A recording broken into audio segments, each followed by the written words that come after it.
මේ පක්ෂයා මේ පුංචි තාරා විශේෂයක් ඇත්තටම මේ අපිට දකින්න ලැබෙන්නේ. මෙයා ගත්තාම මෙයා තමයි ලංකාවේ ඉන්න පුංචිම තාරා විශේෂය.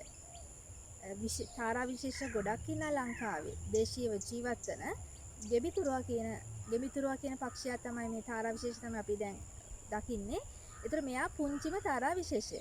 මෙයාට මේ ගෙම්බිතුරුවා කියන නම වැටිලා තියෙන ඇත්තටම මෙයාගේ හඬ ගෙම්බෙක්ට සමාන ගෙම්බෙක්ගේ හඬට සමාන හඬක් තමයි මේ ගෙම්බිතුරුවාට තියෙන. ඒ නිසා පුංචි ගෙම්බිතුරුවා අපි එහෙම නැත්නම් ඉංග්‍රීසියෙන් හඳුන්වන මෙයාව little grub කියලා හඳුන්වනවා. හරිම ලස්සන පක්ෂියෙක් තාරා විශේෂයක්.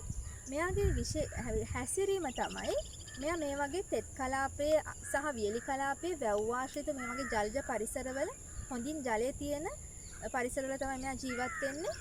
ජලය මත පාවෙවි පිහිනමින් සහ ජලය තුල කිමිදෙමින් මෙයා ජීවත් වෙනවා. ඒතර මෙයා ආහාර හොයාගන්න එකපාරම ජලය මත පාවෙමින් ඉඳලා ටික වෙලා ගියාට පස්සේ කඩින් කඩ එයා වතුරේ යටට ගිහිල්ලා එයාගේ ආහාර සොයාගෙන කිමිදිලා ආහාර සොයා ගන්නා තාරා විශේෂයක් සහ පක්ෂි විශේෂයක් විදිහට අපිට හඳුන්වන්න පුළුවන්.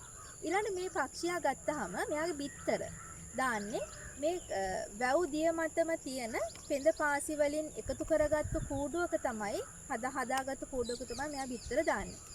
ගොඩක් වෙලාවට මෙයාගේ පාට වර්ණය ගත්තාම තඹ එහෙම නැත්නම් තද දුඹුරු පාට වර්ණයක් ගන්න පක්ෂියෙක් තාරා විශේෂයක්. ඒ වගේ මෙයාගේ මේ හොටේ ළඟ තියෙන පුංචි සුදු පාට පැල්ලමක් තියෙන. ඒකෙන් අපිට මෙයාව පහසෙන් අඳුර ගන්න පුළුවන්. ඒ වගේ මෙයා පුංචිම තාරාවක් නිසාත් අපිට අනිත් තාරාවන්ගෙන් පහසෙන් හඳුනා ගන්න පුළුවන්. ඊටමත් ලස්සන පුංචි සත්වයෙක්. ඒතර මෙයාගේ හැසිරීම ගත්තාම හරිම ආකර්ශනීයයි. මෙයා මේ පිහිනමින් සහ කිමිදෙමින් කරන දිය මත කරන මේ එයාගේ හැසිරීම හරිම ආකර්ශනීයයි අපි හැමෝටම.